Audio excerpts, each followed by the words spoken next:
Il est midi à Abidjan, en Côte d'Ivoire. Les restaurants sont pris d'assaut par étudiants et travailleurs pour une pause déjeunatoire. Dans ce bistrot, comme dans plusieurs de la commune de Koumassi, le mobile money est le mode de paiement privilégié par les clients, au grand bonheur des gérants qui le trouvent approprié pour les transactions. Ce que je constate au niveau des paiements par Wave ou bien par Orange Money, je pense que c'est fiable parce qu'actuellement, si tu n'as pas ça, ça ne marche pas chez toi. Quand toute personne vient, les gens refusent à cause des voleurs, ils refusent de se promener maintenant avec l'argent.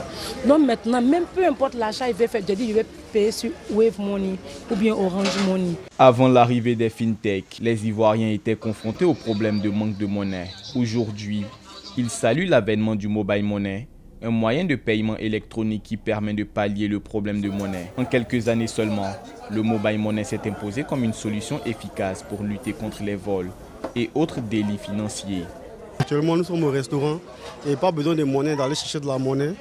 Donc c'est très rapide. Au-delà de Orange Money, il y a de Wave, il y a d'autres paiements électroniques qui ont révolutionné les paiements. Donc il faut dire même dans les transports en commun, les bacas, les boutiques et autres. Voilà, ça a vraiment révolutionné le paiement.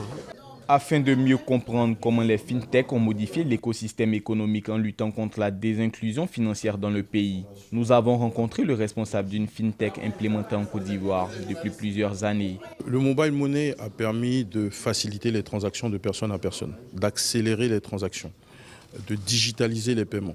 Aujourd'hui, quand je prends le paiement, ce qu'un acteur comme Wave apporte, c'est la capacité pour les Ivoiriens, pour les utilisateurs, d'avoir accès à un réseau de plus de 300 000 marchands où il peut effectuer des paiements digitaux. Ça apporte également la capacité de drainer des fonds qui étaient historiquement dans le secteur informel vers le secteur formel. Si la population urbaine en Côte d'Ivoire, dans sa majorité, se dit satisfaite de l'apparition des mobile money, qui facilitent les transactions à tous les niveaux de la vie, elle déplore tout de même l'instabilité du réseau téléphonique et de la connexion Internet qui rendent souvent impossible l'utilisation des mobile money.